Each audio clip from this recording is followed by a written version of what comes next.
ብልጽግና የሚባል አገዛዝ በስልጣን ላይ ባለበት ሁኔታ ኦህዴድ በስልጣን ላይ ባለበት ሁኔታ በአዴን በስልጣን ላይ ባለበት ሁኔታ በተለየ ሁኔታ ህወሓት እንዲጠፋ መረባረብ በተለይ አሁን የፌደራል መንግስትነቱን ካጣ በኋላ የአንድ ክልል ፓርቲ ከሆነ በኋላ ለራሱ ህልውና ለማስጠበቅ እየተፍጨረጨረ ባለበት ሁኔታ በየቀኑ ህይወታችንን የሚወስን መንግስት 4 ኪሎ ተቀምጦ እያለ ህወሓት ላይ የምንረባረብ ከሆነ ራሳችን መጠየቅ አለብን።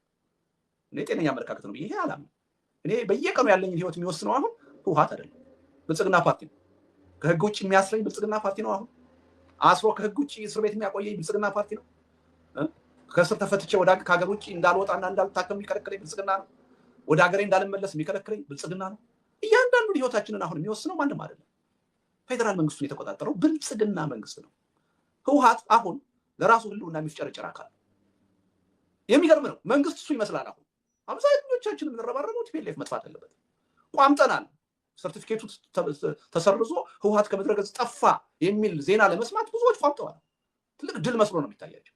ቲፒኤልኤፍ ከኢትዮጵያ ፖለቲካ ሲወጣ የኢትዮጵያ ችግር የሚፈታ ቢሆን ኖሮ ብልጽግና አሁን ዲሞክራት መንግስት ሆኖ ይቀጥል ነበር።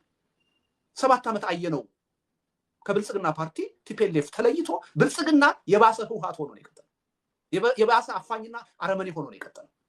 እውነቱን እንነጋገር ከተባለ አሁን ባለው ተጨባጭ ሁኔታ መጥፎን ነገር እናነጻጽር ከተባለ ከሌላው የኢትዮጵያ ክፍል የተሻለው የትግራይ ነፃነት ተቃውመህ መዋል ማድረግ ትችላለህ። እዛ ትችላለህ።